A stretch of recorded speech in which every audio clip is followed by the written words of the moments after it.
بات بر محمد و آل محمد۔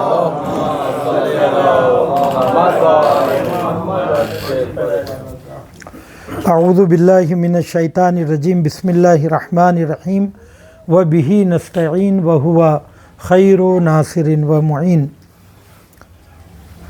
آج کے اس دوسرے جلسے میں سیرت پیغمبر سے دوسری ہجری کے حالات جو بیان کیے جا رہے ہیں اسی کو آگے بڑھاتے ہوئے عزیزو، خصوصاً یہ دوسرا سال جو ہجرت کا ہے اس کے اوپر پچھلے کئی ہفتوں سے ہم یہیں پر ٹھہرے ہوئے ہیں، اسی کو آگے بڑھا رہے ہیں۔ آج یہ سلسلہ ختم ہونے والا ہے، فقط ایک واقعہ اور اہم رہ جاتا ہے جو آئندہ جلسے میں آپ کی خدمت میں پیش کروں گا۔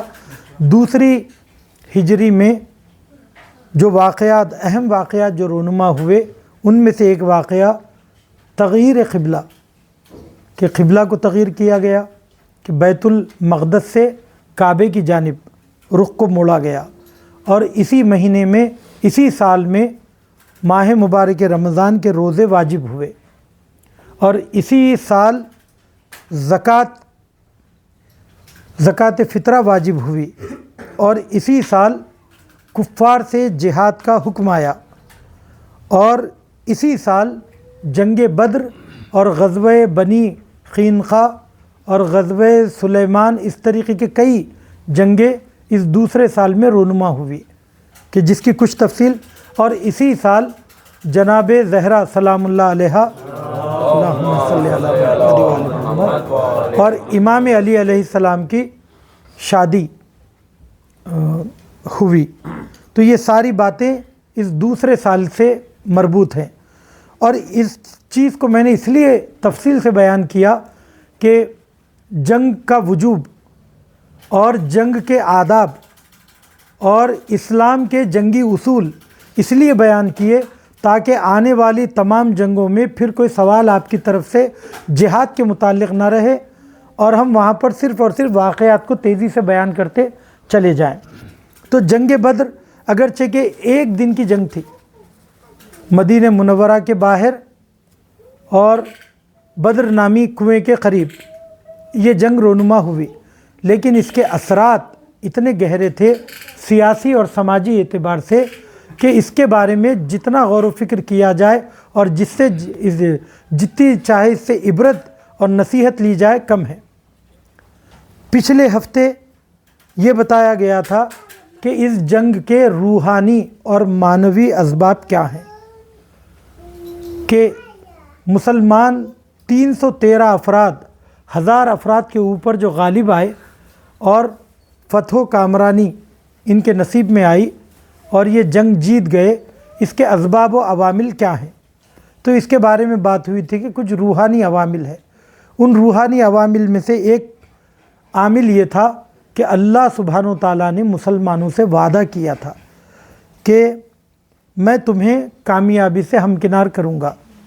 تو اگر ایسا تھا تو اللہ بغیر جنگ کے ہی کامیاب کر سکتا تھا، لیکن اسلام کا کوئی بھی عمل ایسا نہیں ہے کہ پروردگار عالم ہماری، یعنی کچھ اعمال ایسے ہیں کہ جسے ہمیں انجام دینا ہوگا، اس کے نتیجے میں اللہ سبحانہ و تعالیٰ کامیابی دیتا ہے۔ تو پروردگار نے یہ کہا کہ تم پہلے میدان جنگ میں نکلو تو صحیح، کامیابی کا وعدہ میری طرف سے ہے، تو ایک قدم تمہاری طرف سے تو ایک قدم میری طرف سے۔ سورہ انفال کی 7ویں آیت میں وَإِذْ يَعِيدَكُمُ اللَّهُ إِحْدَى الطَّائِفَتَيْنِ، کہ پروردگار عالم نے سورہ انفال میں وعدہ کیا کہ میں تمہیں اس جنگ میں کامیاب کرواؤں گا۔ اس کی وجہ سے مسلمانوں کے اندر حوصلہ بڑھا۔ دوسری بات جو اس جنگ میں کامیابی کی وجہ یہ تھی کہ مسلمانوں کو پروردگار عالم نے عالم خواب میں بشارت دی تھی کہ تمہیں اللہ سبحانہ و تعالیٰ کامیابی عطا فرمائے گا۔ تیسری وجہ جو اس جنگ میں کامیابی کی ہے کہ اللہ نے فرشتے نازل کیے مسلمانوں کی مدد کے لیے، 1000 فرشتے۔ اور چوتھی وجہ کہ کفار کے ذہن میں مسلمانوں کی فوج کو لے کر یہ غلط فہمی اللہ نے ڈالی کہ مسلمانوں کی تعداد زیادہ ہے، تھے وہ 313 مگر انہیں یہ لگتا تھا کہ یہ تعداد میں بہت زیادہ ہیں۔ پانچویں چیز جو ان کی کامیابی کا سبب بنا کہ اللہ سبحانہ و تعالیٰ نے کفار کے دلوں پر مسلمانوں کا رعب ڈال دیا۔ اس رعب کو رعب نصریہ کہا جاتا ہے تاریخ کی زبان میں۔ تو ان تمام باتوں کو نظر میں رکھتے ہوئے یہ صاف ظاہر ہوتا ہے کہ اس جنگ میں مسلمانوں کی اپنی تلاش و کوشش کے باوجود کے ساتھ ساتھ اللہ کی رحمت اور اس کی نصرت اور غیبی امداد شامل حال تھی، اور اس بات کی حقیقت کو ہم کو بھی دل و جان سے قبول کرنا چاہیے کہ ہماری اپنی زندگی ہماری ذہنی صلاحیتوں اور فنکارانہ صلاحیتوں کے اوپر اور دیگر دنیاوی امداد کے اوپر نہیں چل رہی ہے، اس میں بہت زیادہ اللہ سبحانہ و تعالیٰ کی غیبی امداد بھی شامل ہے۔ اس کے اوپر دل و جان سے یقین رکھنا اور اسی سے مدد طلب کرنا ضروری ہے۔ دوسرے مادی اسباب، وہ کیا اسباب ہیں؟ اس کے علاوہ اللہ کی امداد کے علاوہ اور کون سے اسباب تھے؟ تو ایک سبب پیغمبر اکرم کی دانشمندانہ سپہ سالاری، مثلا جاسوسوں کو بھیجنا، ان کی تعداد کا پتہ لگوانا، مدینے کے باہر نکل کر جنگ کرنے کا فیصلہ کرنا، اور بہترین سپہ سالاروں کو کہ میمنہ، میسرہ اور خرب لشکر کے لیے چننا، جنگ تن بتن میں مسلمانوں سے کی جانب سے بہادر سپاہیوں کو آگے کرنا، اور اس پورے جنگ میں ہر میدان میں خود پیش قدم رہنا، صرف آرڈر نہیں دیا بلکہ آگے آگے رہے۔ حضرت علی علیہ السلام فرماتے، مولا کائنات فرماتے ہیں خود مشکل کشا ہیں، بہادر ہیں، دلیر ہیں، اکیلے آپ نے سبوں کو تہہ تیغ کیا ہے، لیکن آپ کہتے ہیں کہ جب بھی ہم پر رعب اور خوف طاری ہوتا تھا ہم رسول خدا کی پناہ لیتے تھے۔ تو رسول خدا کے اندر کس طریقے کا جذبہ، کس طریقے کا رعب، دبدبہ تھا، اور کس طریقے کی دلداری دیتے تھے، کیسا حوصلہ دلاتے تھے کہ سارے سپاہی آپ کے ساتھ جڑے ہوئے تھے، آپ کے جھرمٹ میں رہتے تھے۔ تو یہ آپ کی سپہ سالارانہ دانشمندانہ سپہ سالاری تھی۔ دوسری چیز حضرت علی کا کارنامہ کہ 70 دشمن کے سپاہی مارے گئے، واصل جہنم ہوئے، ان میں سے 36 افراد کو اکیلے امیر المومنین نے قتل کیا۔ جی اسی لیے کفار ڈر کے مارے امیر المومنین کو کہتے تھے یہ سرخ موت ہے، سرخ موت کا لقب دیا تھا امیر المومنین کو۔ اور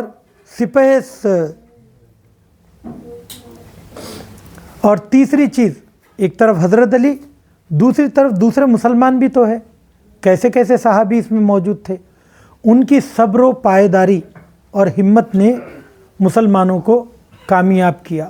یعنی 313 افراد، 1000 کا لشکر، اور کوئی سابقہ جنگی تیاری بھی نہیں ہوئی، کوئی مشق نہیں ہوئی، ایسے وقت میں اچانک اتنی بڑی فوج کا سامنا کرنا اور ایمان کے ساتھ اس کے اوپر ڈٹے رہنا، صبر کرنا، یہ ان کا حوصلہ تھا۔ اس کو ہم نظر انداز نہیں کر سکتے عزیزو۔ ایک ظلم بھی ہوا ہے میری نظر میں کہ ٹھیک ہے مولا متقیان کی طرف ہماری توجہ ہے، لیکن ساتھ ہی ساتھ جو مولا کائنات کے ساتھ اس جنگ میں شریک تھے ان صحابیوں کی اہمیت بھی تو کہیں کم نہیں ہے۔ ان صحابیوں سے ہم نے چشم پوشی کر لی، چونکہ ہم دیکھیے صاحب، اگر انصافاً کہا جائے مولا متقیان ہمارے لیے آئیڈیل ہے، لیکن امام وقت کی اطاعت کا جذبہ جو ہمیں ملا ہے وہ بوذر و سلمان سے ملا ہے۔ گویا اہل بیت کی تعلیمات اور اصحاب ائمہ کی نگرانی میں ہم تربیت پاتے ہیں۔ اگر میثم و سلمان و مقداد نہ ہوتے تو پھر ہم کو یہ سلیقہ کہاں سے آتا؟ تو انہیں ہم نظر انداز نہ کریں۔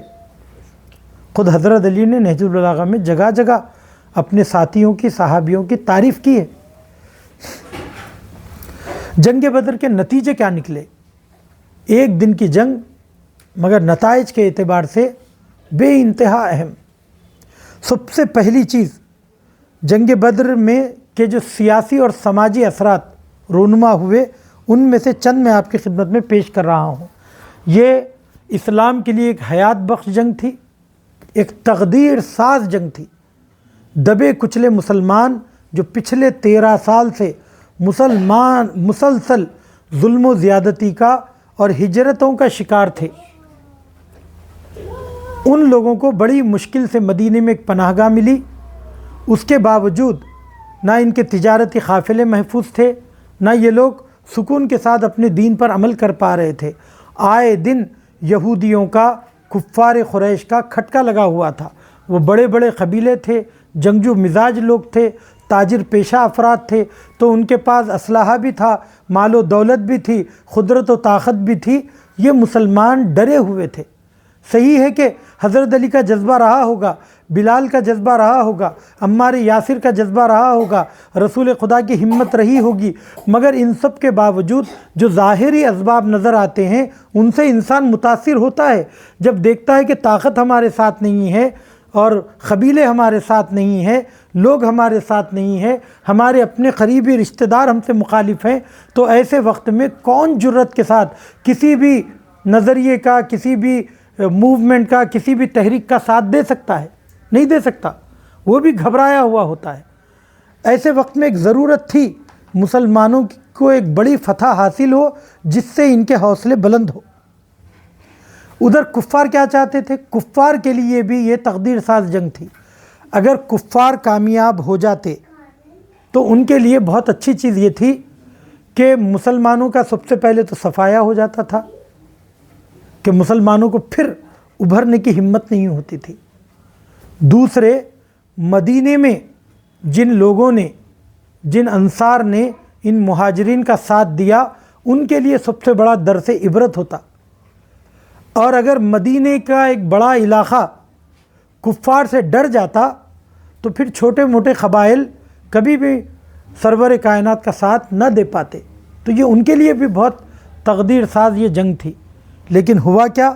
ہوا یہ کہ اللہ کی نصرت اور فتح سے، اللہ کی نصرت اور مدد سے طاقت کا یہ توازن بدلا، اور لوگ اس جنگ کی کامیابی کے بعد اسلام کی طرف متوجہ ہوئے۔ مطلب پہلے یہ پتہ چلا کہ ایک نظریہ ہے، کسی ایک شخص نے ابھار دیا، مگر یہودیت کا اتنا پرانا قدیم مذہب، نصارہ کا اور مسیحیوں کا اتنا طاقتور مذہب، اور کفار جس کے ہاتھ میں خانہ کعبہ ہے اور وہاں کی تولیت ہے، ان سب کے ہوتے ہوئے اس نئے نظریے کی اہمیت کیا ہے؟ لیکن جیسے ہی اس جنگ میں کامیابی ہوئی، سب کے سب اس طرف متوجہ ہوئے۔ اس کو بھی قابل توجہ نظریہ سمجھا، اور پھر مہاجرین و انصار جو تھے، جو رسول خدا کا ساتھ دے رہے تھے، ان کے حوصلے بڑے بلند ہوئے۔ یقین ان کے اندر، یقین کا جذبہ پیدا ہوا کہ اگر یہ دین سچا نہ ہوتا تو ہم ایسے کامیاب نہ ہوتے، 313 ہوتے ہوئے ایسے کامیاب نہ ہوتے۔